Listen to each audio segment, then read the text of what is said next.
میرے اللہ سننے سے سوال یہ ہے کہ گناہوں کا راستہ کیسے چھوڑا جائے۔ آج کل کے دور میں، سوشل میڈیا کے دور میں، اپنے آپ کو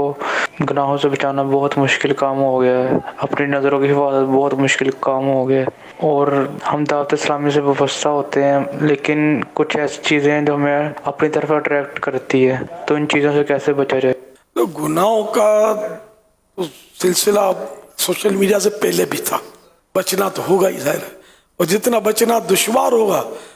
اس کے لیے جد و جہد کریں گے، کوشش زیادہ کوشش کریں گے زیادہ ثواب ملے گا۔ بچنا تو بہر صورت گناہوں سے ہے، یہ نہیں کہہ سکتے کہ مجبوری ہے تو اس لیے اب چلنے دیا جائے، نہیں۔ اللہ کی نافرمانی کوئی ایسا کام نہیں ہے جس کی اجازت دے دی جائے،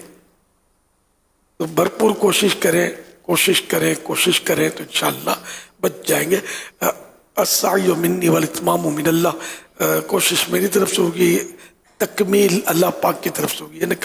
کمپلیٹ، یعنی پورا کرنا اللہ پاک کی طرف سے ہوگا۔ ہم کوشش بھی نہ کریں اور ہم کہیں کہ گناہوں سے بچنا بہت مشکل ہے، تو یہ تو نہیں ہوگا۔ سخت سردی ہے، فجر کے لیے بہت سستی ہوتی ہے، بہت سستی ہے، سردی لگے گی تو آپ پڑے رہیں گے، نیند آ جائے گی، اٹھیں گے، پانی میں ہاتھ ڈالیں گے تو جھرجھری دوڑ جائے گی بدن میں، ٹھنڈا پانی ہوا تو۔ لیکن جب وضو کرنا شروع کر دیں گے نا تو آہستہ آہستہ وہ ٹھنڈک بدن میں جذب ہونی شروع ہوگی نا، تو پھر اتنی سردی نہیں لگے گی جتنی شروع میں خوف تھا، ایک نفسیاتی طور پر کنٹرول ہو جائے گا۔ تو یوں گناہ سے بھی مطلب ہے کہ تھوڑا دشوار تو ہوگا شروع میں، آہستہ آہستہ وہ ہیبٹ ہو جائے گی گناہ نہ کرنے کی، توبہ پکی کرنی ہے، اور اللہ پاک سے بچنے کی توفیق بھی طلب کرنی ہے، انشاءاللہ یوں گناہوں سے بچت ہوتی چلی جائے گی۔